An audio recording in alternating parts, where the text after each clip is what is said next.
historiador Arturo Mancilla hablará sobre el tema, expondrá sobre el tema de la relación entre marxismo y ecología. Dejo a Arturo. Claro. Ya, profesor de historia, no historiador, profesor de historia. Sí, es distinto. Ya, yo para empezar quiero... Bueno, Andrés me invitó a participar en esta escuela con este asunto, ¿no es cierto? Y me contó que es para comunicadores populares. Tanto ustedes que están aquí como la gente, los compañeros que me están viendo y compañeras que me están viendo por remoto, digamos. Entonces, lo primero que yo quería partir contándoles que mi reacción a esta invitación, ¿no es cierto?, es que para mí el campo de la comunicación popular hoy día es fundamental, ¿no es cierto? Que el campo de la comunicación es un campo absolutamente en disputa, ¿no es cierto? Y con los poderosos representantes de este sistema, ¿no es cierto? Y eso queda claro cuando vemos las acciones de ellos, ¿no es cierto? La importancia que el enemigo le da a este campo, al campo de las comunicaciones, ¿no es cierto? Y de la cultura, pero sobre todo de las comunicaciones, ¿no es cierto? Por ejemplo, los empresarios más fachos, Luksic, Canal 13, ¿no es cierto? Y se preocupa, e incluso pautea personas para el tiempo del estallido, ustedes se acuerdan, pauteaba a Canal 13, les llamaba la atención porque se habían arrancado mucho para el lado de tener simpatía por la gente que estaba protestando, las señoras, ¿se acuerdan? Al principio en el estallido cuando entrevistaban, en los matinales como que, y le dan pie a hablar a las señoras que estaban en la fila, en el metro, qué sé yo, y Luksic va y les para los carros, les llama la atención, ¿no es cierto? Encima, de su canal. Y no sé si ganará plata con el canal, yo creo que no, pero para él es estratégico. Las comunicaciones son estratégicas, ¿no es cierto? Y yo recuerdo, antes de Luksic, el otro empresario que era muy facho, bueno, son todos fachos, pero de los que especialmente están pensando en estas cosas estratégicas, ¿no es cierto? Claro, ¿se acuerdan? Ricardo Claro, en los 90. Claro que se compró, creo, Megavisión y se metió en la televisión por cable y él hablaba de que había una guerra cultural, ¿no es cierto?, con la izquierda, contra el marxismo y que las comunicaciones eran fundamentales, ¿no es cierto? Entonces, bueno, y en el extranjero es lo mismo. O sea, si ustedes ven en Estados Unidos, este señor Elon Musk, ¿no es cierto?, se compra Twitter, le cambia el nombre y ¿dónde está ahora? O sea, saben que el poder tiene que ver con el control de las comunicaciones.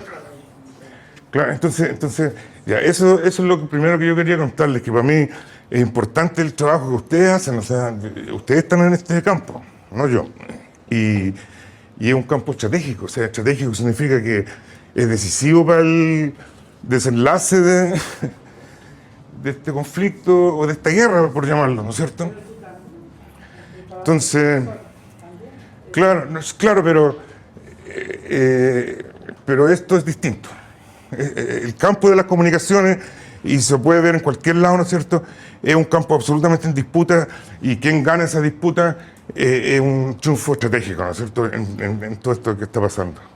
Eso para partir, digamos. ¿Y por qué marxismo y ecología? Porque hice una investigación yo al respecto, hace unos 3 años.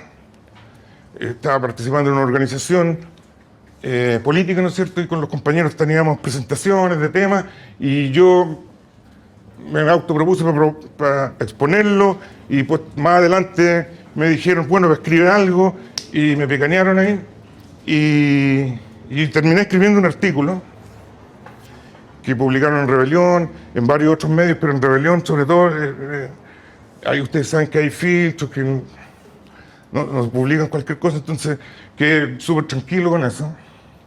Y publiqué este artículo y eso fue hace 3 años, 2 años y medio. Entonces, a propósito de eso, Andrés me pidió que yo hablara con ustedes. O sea, les quiero decir que hice una investigación hace 3 años y es eso. No es que yo sea experto en ecología ni haya hecho mi vida trabajando en la cosa ecológica, ¿ya? Y la investigación fue respecto a marxismo y ecología, ¿no es cierto? O sea, ¿qué significa esto? O sea, cuando uno hace una investigación se hace preguntas, ¿no es cierto? O sea, hay que responder ciertas preguntas. Y que claro, se plantea hipótesis que son como las respuestas posibles. Entonces, claro, porque el asunto de la ecología ha estado tan, o sea, por un lado de moda, por otro lado también es tan importante para mucha gente, ¿no es cierto? Porque hay problemas ecológicos reales y serios y terribles en muchas partes de nuestro país, ¿no es cierto? Pero también ha sido como bien chacreado, o sea, tuvimos esta constituyente, que había harta gente ecológica y no pasó nada al final con eso. Exacto. Y hace poco, en la última elección que hubo aquí también, hubo candidatos ecológicos y ecologistas de distinto tipo, ¿no es cierto? Entonces nos encontramos con eso. Entonces, claro, y existe esto del ecosocialismo, ¿no es cierto? Y en ecosocialistas hay para todos los gustos. Entonces, bueno, al final mi hipótesis era que el capitalismo no es compatible con la naturaleza, digamos. O sea, luchar por el medio ambiente consecuentemente, hasta las últimas, y para solucionarlo, porque uno puede luchar y con parchecitos por acá, o quedar bien tranquilo uno mismo porque hizo algo ecológico en su vida, ¿no es cierto? O porque tiene contacto con la naturaleza, un lujo además, porque no es difícil económicamente y en muchos sentidos tener contacto con la naturaleza. Y entonces ya, la hipótesis es que el capitalismo no es compatible con la naturaleza. Hay que ser anticapitalista para estar... Exacto. Que si uno va a ser ecologista tiene que ser anticapitalista. Y no hay vuelta. Ya, pero entre este medio ecosocialista y expertos en esto, muchos criticaban a Marx y decían que no, que Marx siempre estaba tan preocupado de las fuerzas productivas, del desarrollo de las fuerzas productivas, ¿no es cierto? Entonces, ¿de dónde nunca habló de ecología, ¿no es cierto? Y le preocupaba el desarrollo de la industria, ¿no es cierto? Para que el socialismo siempre se planteaba, decían ellos, los primeros ecosocialistas de los años 90, por ahí, que se autodenominaban ecosocialistas, porque se consideraban socialistas, pero ellos mismos. Y criticaban a Marx en estas cosas, ¿no es cierto? Que no, que Marx hay que leer el manifiesto, nomás decían. Si ahí, como habla del desarrollo de las fuerzas productivas, que nos va a llevar al socialismo, entonces desarrollar las fuerzas productivas, eso atenta contra la naturaleza y eso es puro crecimiento económico. Entonces ya, y habían varias críticas de ese tipo por distintas cosas, ¿no es cierto? Y distintas cosas que había hablado Marx, escrito, ¿no es cierto? Y Engels también. Entonces, y eso fue como en la década de los 90 habían esas visiones, ¿no es cierto? Pero a principios de los 2000 apareció, obviamente venían trabajando de antes, pero aparecieron un par de libros a principios de los 2000 y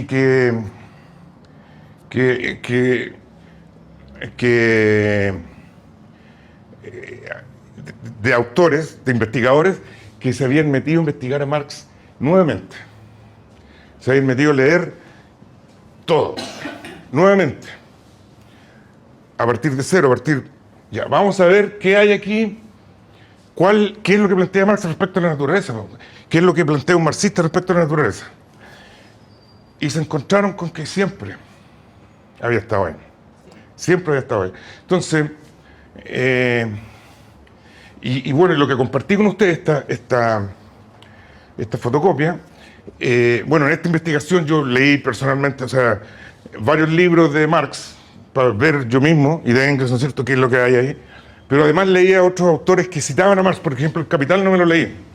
Pero sí hay un autor, John Bellamy Foster se llama, no sé si lo puedo anotar el nombre y después más ratito, que él sí estudió El Capital a fondo en esta onda de ver qué hay ahí a propósito de la naturaleza.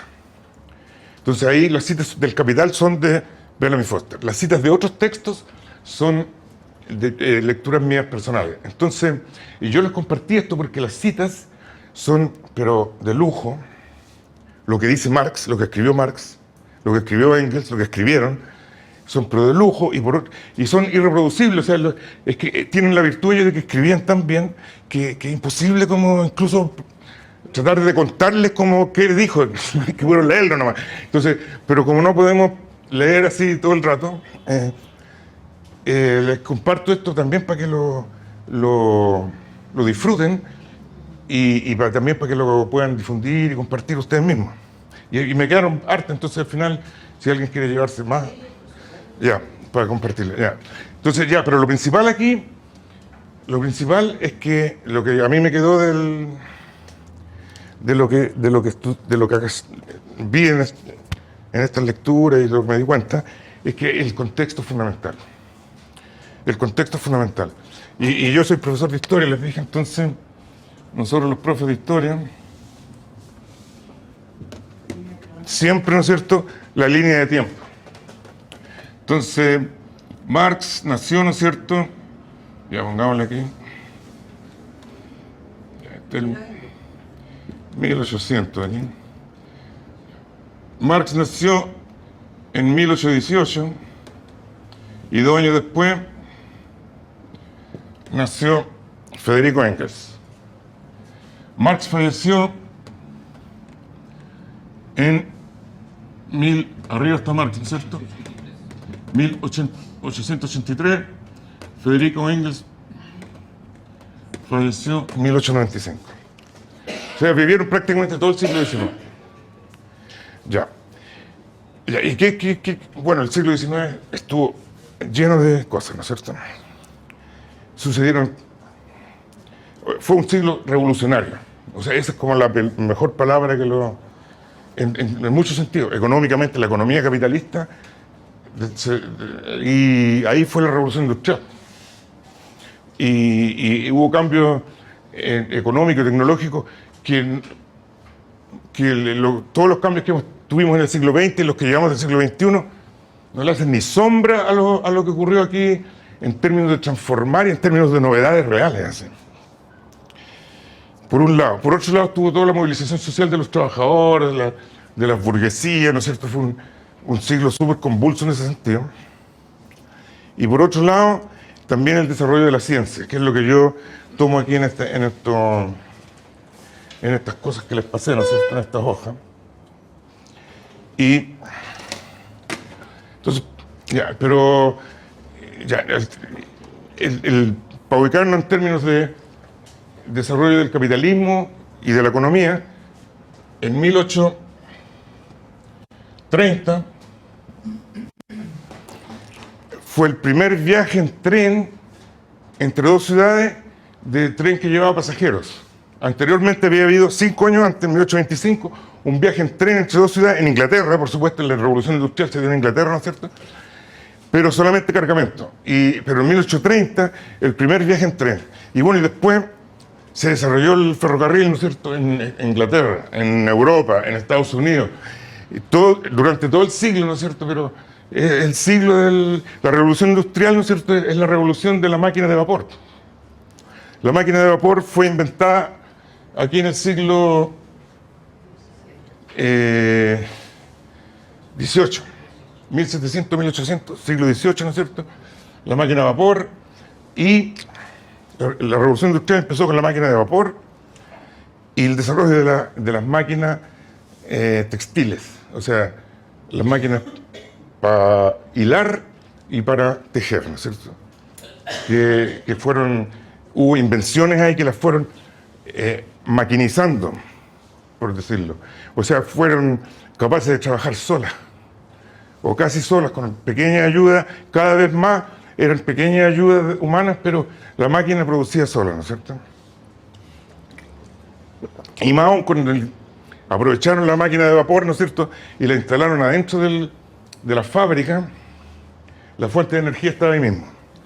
Ya, eso fue. Y lo otro fundamental de la revolución industrial fue el desarrollo de la metalurgia, ¿no es cierto?, el hierro. Y, por ejemplo, ahí hay un ejemplo de esto, es como hacían en esa época, porque la burguesía tenía esta idea del progreso infinito, porque la burguesía vivía en ese mundo del progreso, no vivía como vivía el proletariado. Pues. Estas ferias, exposiciones internacionales que le llamaban, entonces una en París que se hizo, que fue en 1880 y algo, por ahí, la Torre Eiffel, que era un símbolo de hierro, hasta dónde había llegado la metalurgia del hierro, ¿no es cierto? Ya, entonces, todo eso, Marx y Engels, imagínense, el primer viaje en tren, aquí, y tenían 7 y 5 años, ¿cierto? Y después, y hasta la segunda revolución industrial que empezó acá, en las décadas del 90, ¿no es cierto?, con la electricidad, y aquí ya el motor de combustión interna, que reemplaza la máquina de vapor, el motor de combustión interna, que es el que se usa en los automóviles hoy día, ¿no es cierto?, la electricidad, el acero, que reemplaza el hierro, ¿no es cierto?, en muchas cosas. Ya, otra cosa que en 1840, el telégrafo eléctrico. ¿Bien? En 1850 el primer cable submarino de telégrafo. Bueno, y se puede ir, o sea, claro, ilustrando, graficando el ritmo de las transformaciones que hubo. O sea, fue una cosa revolucionaria, por eso revolución industrial, ¿cierto? Bueno, y lo otro, que es lo que yo enfoco aquí en este trabajo, es el desarrollo de la ciencia, porque eso es clave, ¿no es cierto? Bueno, este es el contexto, ¿no es cierto? Entonces, Engels cuenta, y ahí están las citas, yo se las pasé a ustedes, Engels cuenta que hasta el siglo previo, de 1700, 1800, o sea, hasta 1800, la ciencia había sido fundamentalmente una ciencia de clasificar, de descubrir cosas y clasificar la taxonomía, ¿no es cierto? Ordenarla. Entonces estaba, por ejemplo, Linneo, que clasificaba a los seres vivos, ¿no es cierto? Y todavía no existía la teoría de la evolución, por supuesto. Entonces era clasificar los seres vivos, ¿no es cierto? Las plantas, los animales. Los estudiosos de los geólogos eran en realidad minerólogos, porque su pega era clasificar los minerales. Y así, cada ciencia entonces estaba dedicada, y fue un periodo de grandes exploraciones, entonces, los europeos, ¿no es cierto?, conocieron todo el mundo, conocieron una cantidad infinita de cosas que no tenían idea que existían. Entonces era una cantidad gigante de conocimiento, pero la onda de los científicos, o sea, la gente que se dedicaba a la ciencia, porque en ese tiempo no existían los científicos así como ahora. Los científicos, una cosa muy actual así. Pero la gente que por algún motivo se dedicaba a la ciencia, esa era la onda, clasificar. Entonces Engels dice, y acoplado a eso de la clasificación y el ordenar, todo esto, que era muy importante hacerlo, no es que fuese no importante, era muy importante ordenar todos estos conocimientos que había, ¿no es cierto? Estaban explorando todo el mundo, o sea, estaban llegando a lugares que ni se imaginaban que existían, ¿no es cierto? Descubriendo animales, especies de todo tipo, y ordenarlo y clasificarlo. Entonces Engels explica ahí, bueno, pero esto llevó a una visión estática de la naturaleza. O sea, la Tierra siempre había sido como es. Los ríos siempre habían estado ahí, ¿no es cierto? Los mares, los océanos, los climas siempre habían sido los mismos. Por ejemplo, el clima que tenemos en Santiago siempre había sido el mismo. La vegetación siempre había sido la misma. Los animales, las especies, lo mismo. Y en el cielo, para los astrónomos, ¿no es cierto?, las estrellas siempre habían estado ahí. Y giraban así en la forma que tienen ahora. Entonces, hasta este periodo no había movimiento, no había historia en la naturaleza. Y lo otro es que cada uno de estos científicos estaba ahí encerrado en su campo, entonces no había relaciones tampoco. Entonces, lo que ocurre durante este siglo es que la dialéctica de la naturaleza, con los descubrimientos que ocurren, como que aparece. Entonces, Engels y Marx, que eran jóvenes dialécticos, hegelianos dialécticos, aquí, ahí cuando tenían 15, por ejemplo, 16, 17, 20, en 1838 y en 1840, eran jóvenes hegelianos, eran dialécticos, y empezaron fueron testigos de toda una serie de descubrimientos científicos que fueron demostrando en distintos campos, en la física, en la biología, en la química, que en realidad la naturaleza estaba toda interconectada y que había historia, ¿no es cierto? La geología, la Tierra era mucho más antigua de lo que se creía y había habido movimiento. Y están los estratos ahí para demostrarlo, ¿no es cierto? Los estratos geológicos, que podemos ver cuando si vamos al Cajón del Maipo, ¿no es cierto? Ahí están los estratos. Y en esos estratos además se encuentran todo tipo de conchitas y y pedacitos de animales y fósiles de plantas que ya no existen. Entonces, la paleontología, entonces, ¿no es cierto? Entonces, exacto, entonces empiezan a darse cuenta que la Tierra tiene una historia que ha cambiado siempre. Y así sucesivamente. Entonces, hay descubrimientos que son claves, que están anotados. No creo que alcance. Voy a tratar de ser rapidísimo. Bueno, pero ya, lo primero fue que en la química, que ahí por el año 1820 y tanto, ahí está anotado, Pasteur descubre que la fermentación la hace un hongo, creo que, unicelular, ¿no es cierto? Entonces hay un ser vivo aquí que está produciendo una sustancia química que es el alcohol. Porque hasta ese momento se pensaba, bueno, y muy para adelante también se siguió pensando, si esto fue un descubrimiento tras otro que fueron rompiendo todo esto y demostrando la dialéctica en la naturaleza. Se pensaba que los seres vivos teníamos otros fluidos y aires y que no teníamos nada que ver con la química, por ejemplo, de la silla, ¿no es cierto? Que estábamos compuestos de otras cosas. Y tenían nombres todas estas cosas, ¿no es cierto? Y la gente pensaba eso. Bueno, estaba toda la cosa religiosa además, pero la gente incluso no religiosa también tenía esa concepción. Entonces empezaron a haber una serie de descubrimientos en química que empezaron a demostrar que la química de los seres vivos estaba compuesta de las mismas cosas que el resto de la Tierra. Y bueno, y después vino las leyes de la termodinámica, porque la máquina de vapor era la máquina que impulsó esta revolución industrial, pero la máquina de vapor la inventaron así técnicos, ingenieros que estaban tratando de mejorar sobre todo el transporte del carbón, de las minas del carbón, y también las inventaron también, primero que nada, para la minería, digamos. Ahí, eso fue lo que estaban tratando de resolver. Bombas para bombear agua cuando las minas se inundaban, las minas del carbón, ¿no es cierto? Y entonces la inventaron gente técnica, no científicos. Entonces, y después empezaron a estudiarlo. Entonces, ¿qué pasa con la máquina de vapor? Que hay una fuerza calórica, ¿no es cierto? Calentar agua, sale el vapor, y eso por distintos tubos y qué sé yo, y te mueven unos pistones, y después los pistones mueven un eje o lo que fuese, ¿no es cierto? Entonces, y ahí se ponen a investigar, así, como en 1830, 1840, y descubren las leyes de la termodinámica, que dicen que la energía no se crea ni se destruye, sino que solamente cambia de forma, y la ley de la entropía, etc. Entonces, y eso fue fundamental para Marx, para Engels, que están viendo todo esto. O sea, hay flujos de energía aquí.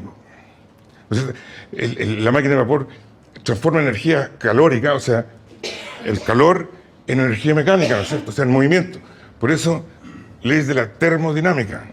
Termo, calor, dinámica, movimiento. Entonces la energía, bueno, y eso que era la máquina más cotota que existía, ¿sí?, en ese tiempo.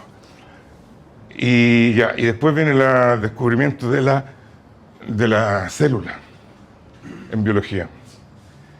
Aparecen por ahí, están los nombres, las citas, todo, en los papeles que descubre, y aparece la teoría celular que dice que todos los organismos vivos están compuestos por células y que la célula es a la vez valente en sí misma, es un ser en sí mismo, pero que estructura todos los demás seres vivos.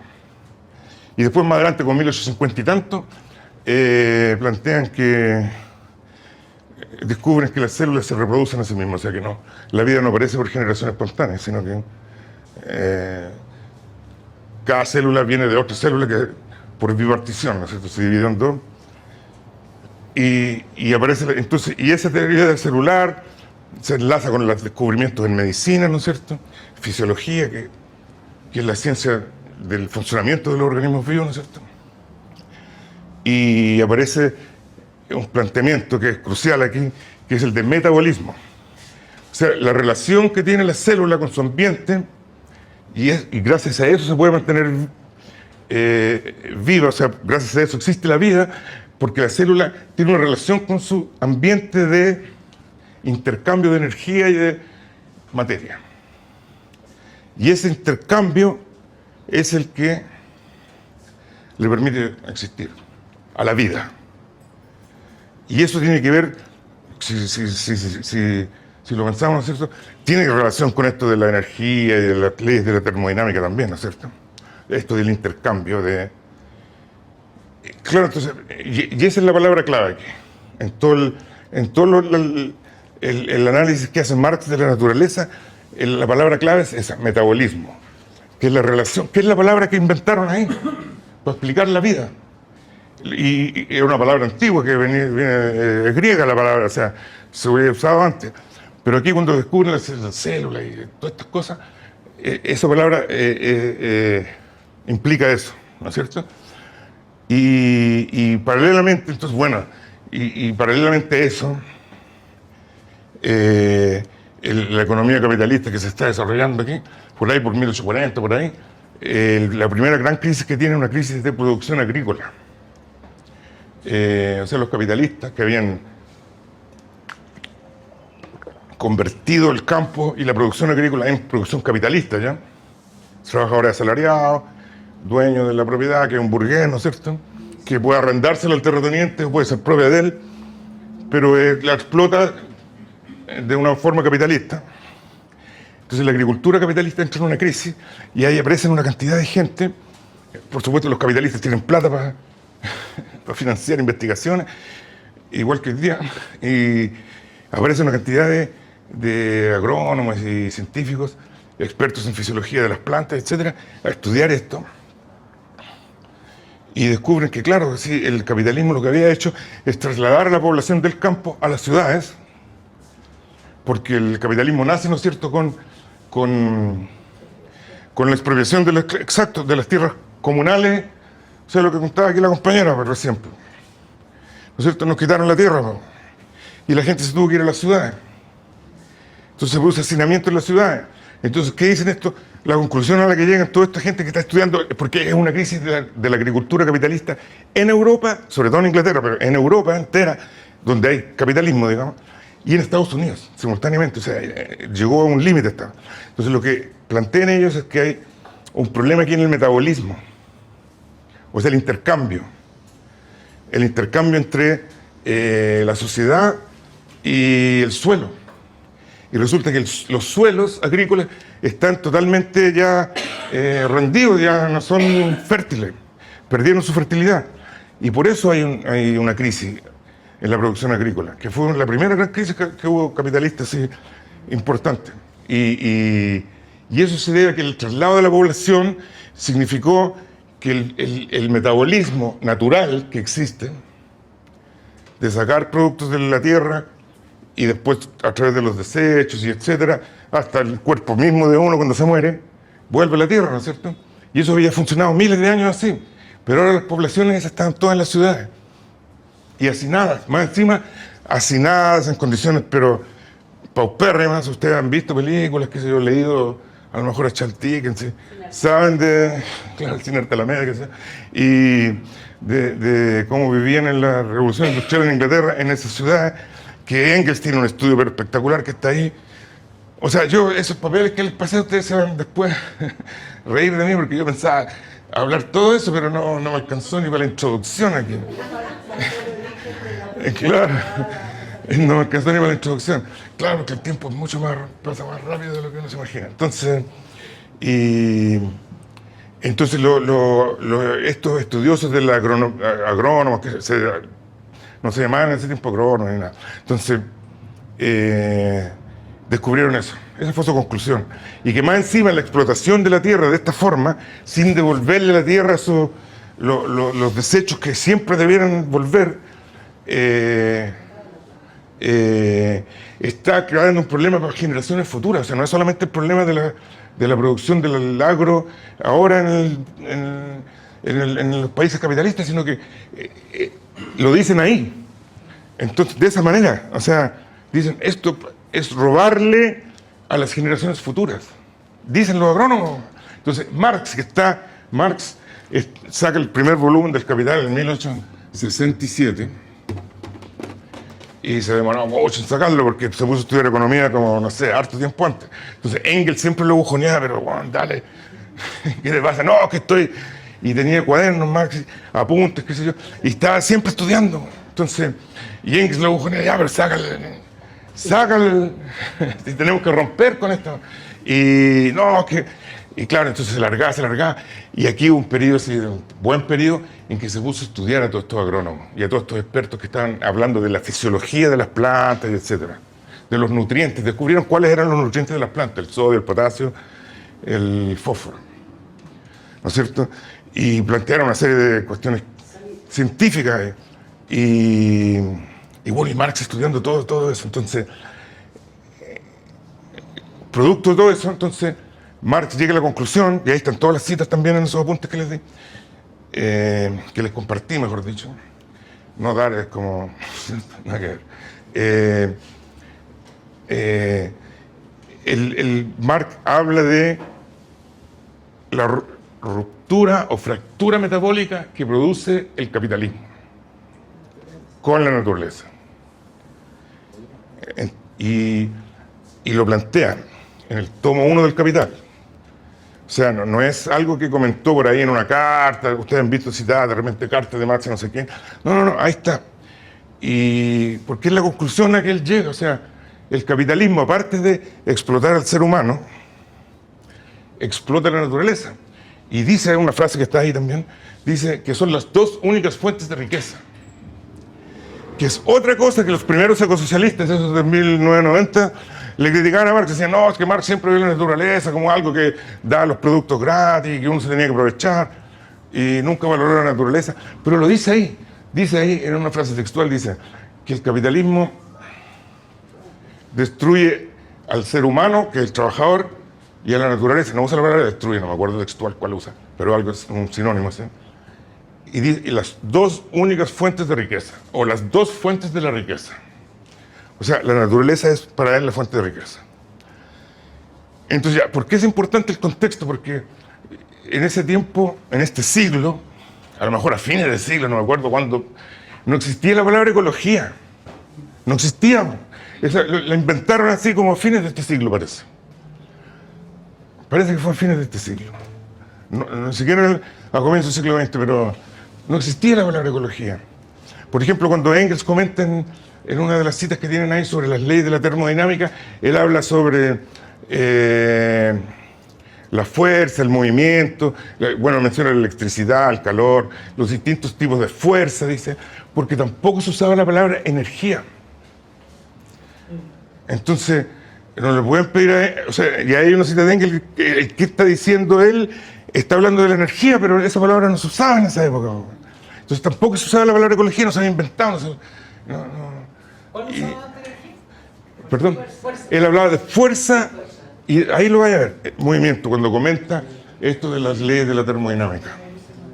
Entonces habla de que la fuerza, y da la electricidad como ejemplo de fuerza, y da el calor como ejemplo de fuerza, y dice, solamente se transforman, pero no se crean ni se destruyen. La energía está hablando, pero no existía esa palabra. Entonces, por eso es fundamental el contexto.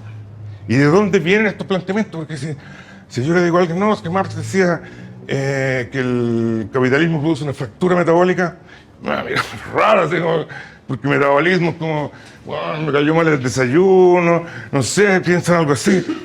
Por eso, claro, hay que contextualizarlo, ¿no es cierto? ¿De dónde saca esta cosa? ¿Qué es lo que estaba pasando? ¿Por qué estos términos? ¿Qué significan en realidad? Entonces, claro, Marx habla de metabolismo social, entonces. Metabolismo social. Él dice el hombre, el ser humano, no usa hombre, no dice hombre, dice el ser humano, a través del trabajo, se relaciona con la naturaleza. La relación metabólica del ser humano con la naturaleza es a través del trabajo, a través de la producción. O sea, llevando esto de la teoría celular, del metabolismo, ¿no es cierto? Llevando esto del metabolismo de los agrónomos que hablan. Entonces él habla del metabolismo social. Entonces dice, el ser humano se relaciona y siempre se ha relacionado con la naturaleza a través del trabajo, o sea, a través de la producción. Entonces, como se han sucedido distintos modos de producción en la historia, cada modo de producción, el esclavismo, el feudalismo, el capitalismo, han tenido distintas formas de relacionarse con la naturaleza, o sea, han tenido un metabolismo social distinto. ¿Y qué cosa? Metabolismo significa cambio en el griego. En el griego significa cambio. Claro, el origen etimológico de la palabra metabolismo es, ahí también está, cambio. Ya, pero bueno, pero usaron esa palabra que es como, hoy día dirían el funcionamiento de los ecosistemas, no sé cómo se podría expresar en el lenguaje actual, digamos, de experto en ecología. Como les partí diciendo, yo no soy experto en ecología. Entonces, cada modo de producción ha tenido un metabolismo propio. Había un metabolismo social que lo caracteriza. Y el metabolismo social del capitalismo es esto que estamos viendo, ¿no es cierto?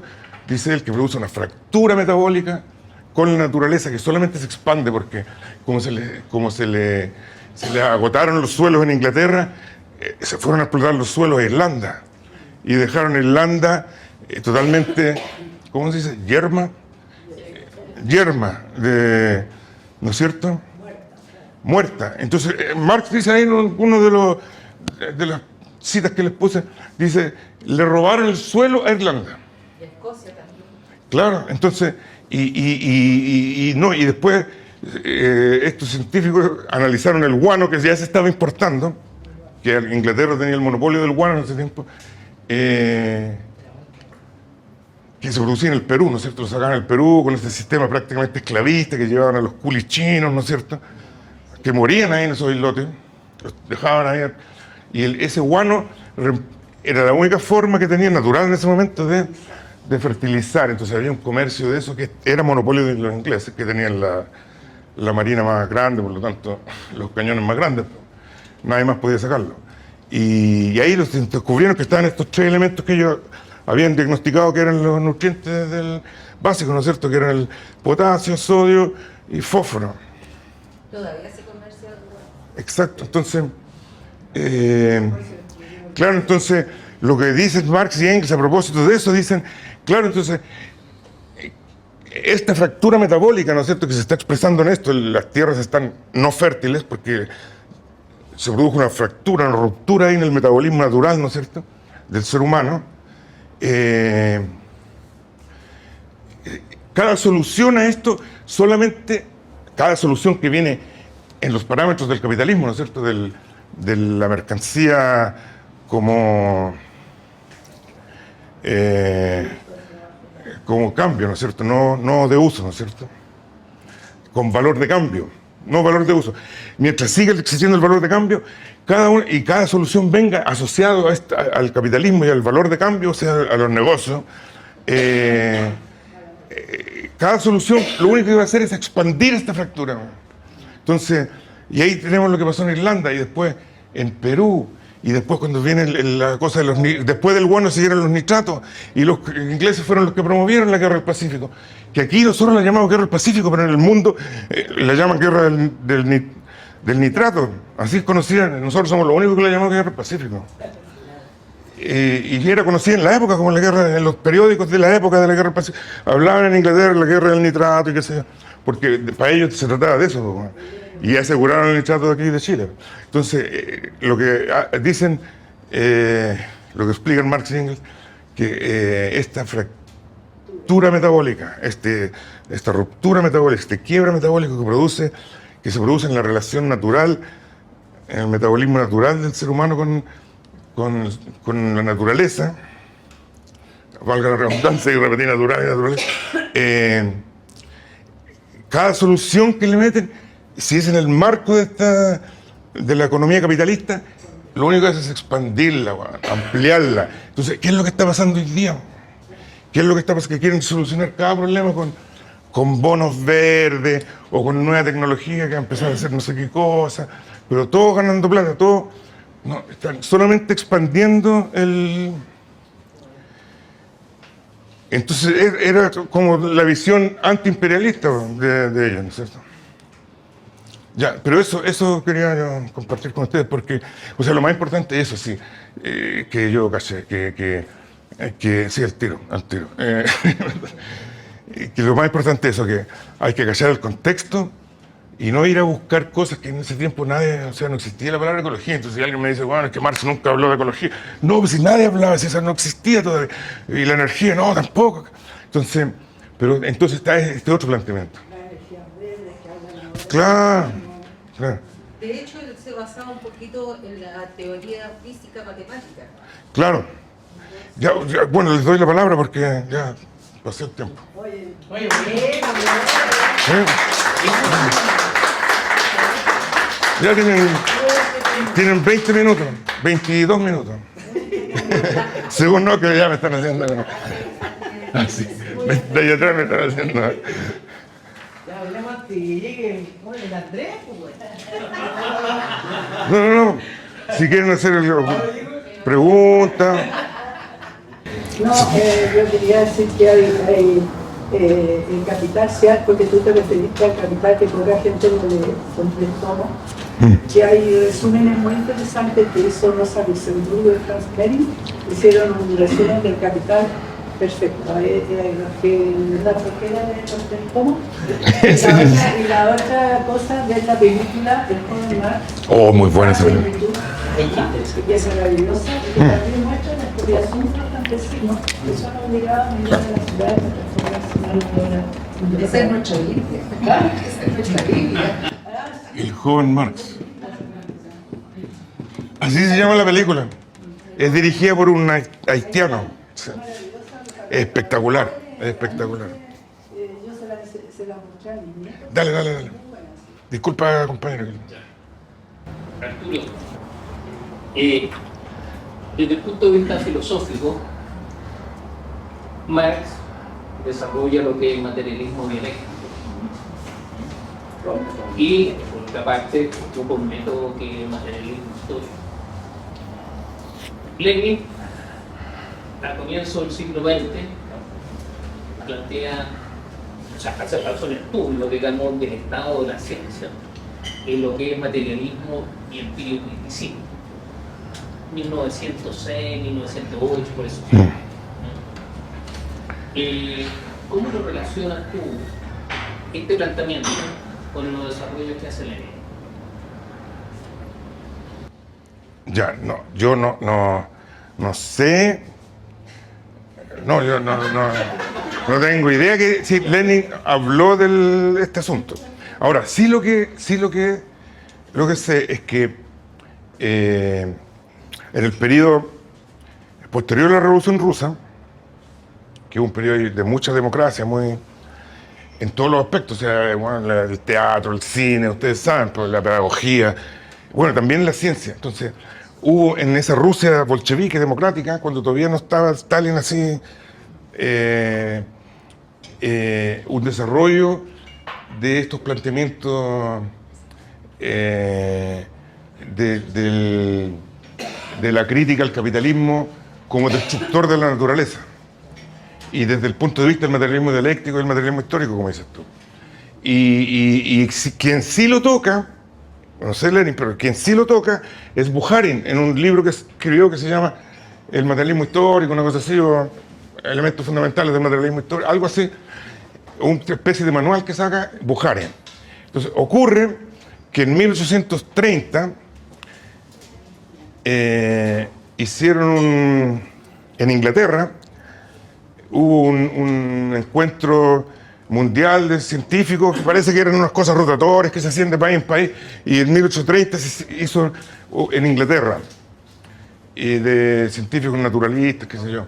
Y ahí, a ese encuentro, que era una especie de congreso, una cosa así, pero con los buenos más destacados a nivel mundial, asistieron Bukharin y una delegación de científicos soviéticos que venían desarrollando, por ejemplo, en ese periodo, entre 1920 y 1930, en la URSS, desarrollaron el concepto biosfera. No me acuerdo el nombre del científico, pero ellos fueron los que desarrollaron, y biosfera relacionado con la litosfera, qué sé yo, el sistema Tierra, ¿no es cierto? Y llegan a Inglaterra a ese congreso y causaron honda expectación, fue lo que yo le leí al autor que investigó eso.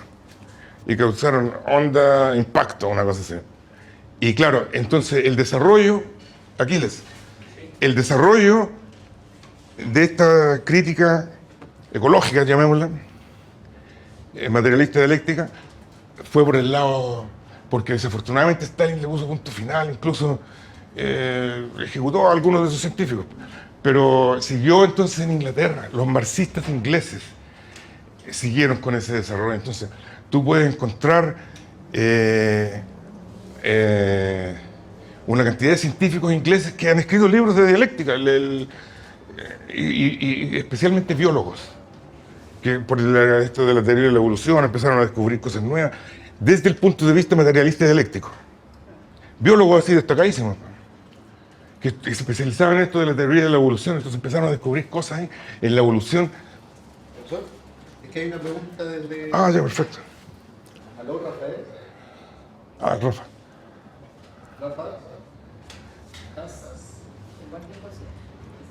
¿Rafael? ¿Y tienes la pregunta? Que le escriba. Es que le alzó la mano, pero... Que le escriba. Que le escriba la pregunta. Y bueno, pero pero seguramente, por eso yo te contaba que esto que yo sé de los planteamientos ecológicos de Marx, llamémoslo así, es porque alguien los estudió y se leyó El Capital y yo le leí a ese compadre, ¿cachai? Que se llama, que este no está en los apuntes, no lo noté ahí, eso fue una falta de respeto de mi parte, porque esta es la persona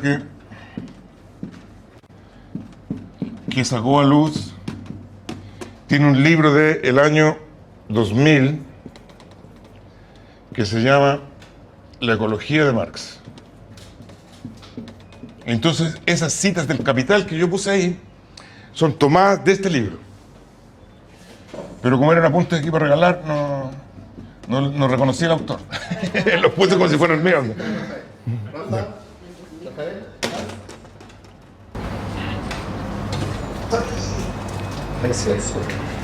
Arturo. Espérate.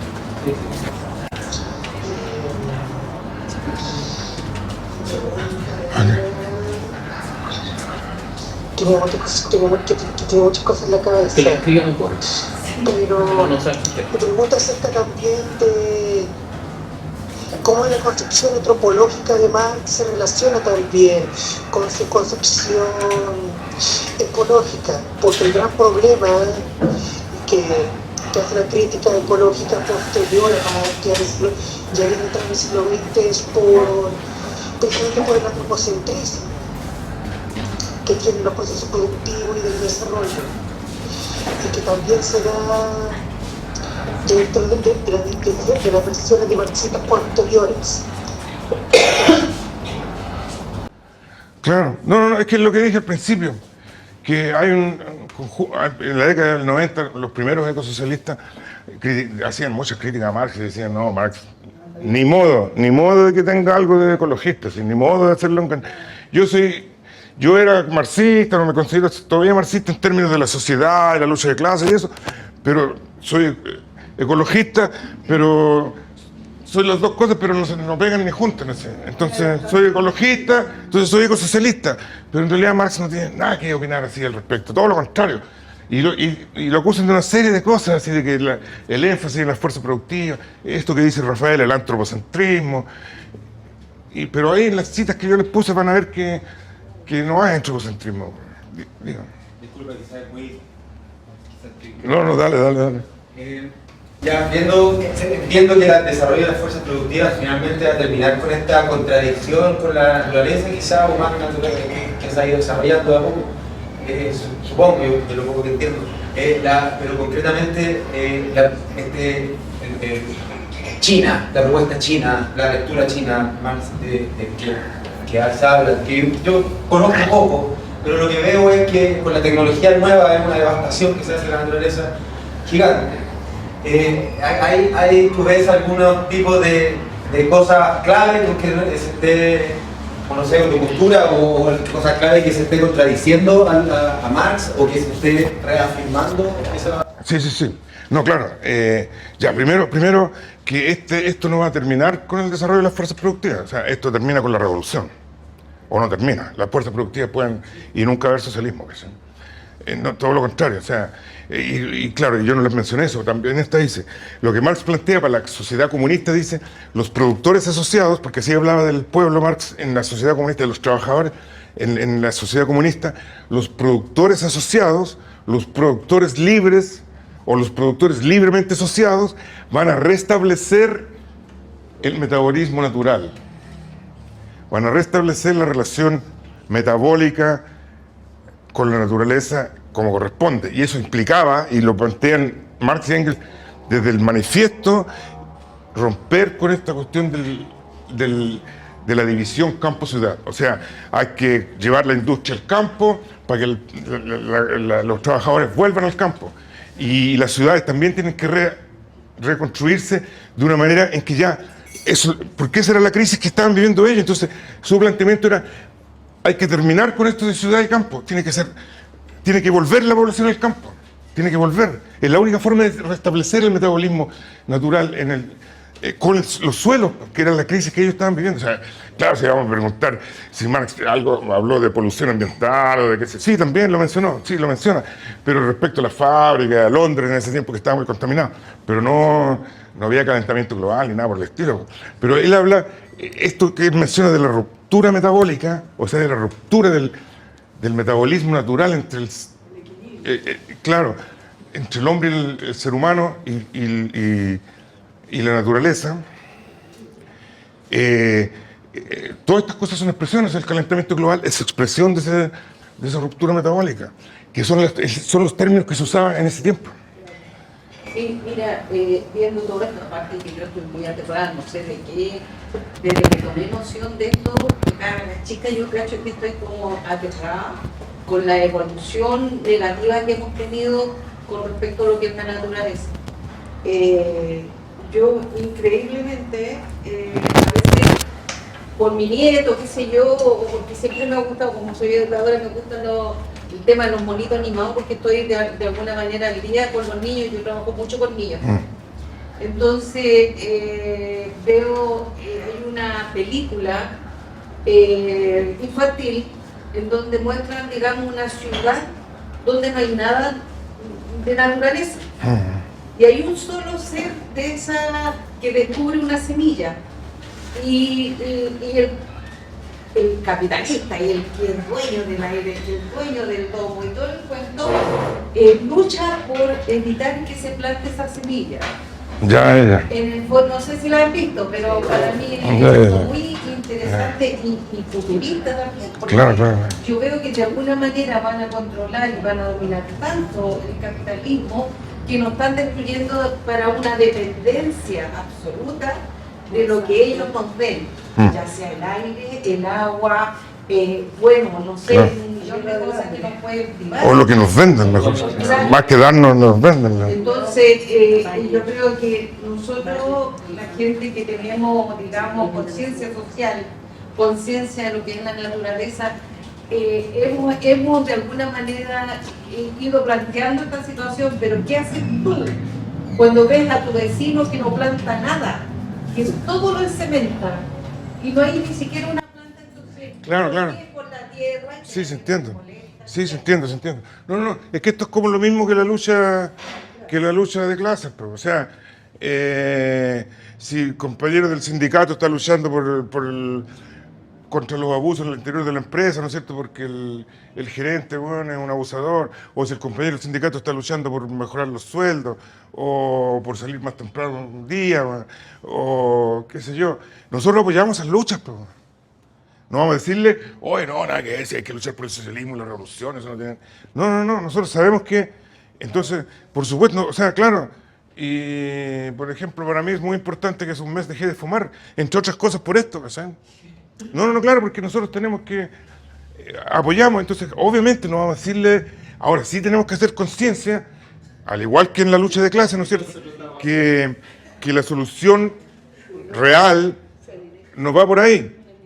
Yo trabajé en editoriales editando textos escolares y una época así, a principios de los 2000, que había que meterle a los cabros chicos que no, cuando te laves los dientes no gastes mucha agua, y al final de cuentas es como hacerlos a ellos responsables de la crisis ecológica. Es como hacerlos que se sientan culpables los niños de la crisis ecológica que no tiene nada que ver con ellos. O sea, además que está archi demostrado que a propósito del calentamiento global, la producción de dióxido de carbono, etcétera, etcétera, el 10% o el 1% más rico, ¿no es cierto?, más adinerado, más, son los que más producen, o sea, los que más producen CO2 y gases de efecto invernadero, pero lejos, o sea, ahí está el problema, no en la población en general. Entonces, pero sí nosotros tenemos que, igual que la lucha sindical, ¿no es cierto? No vamos a decirle, no, claro,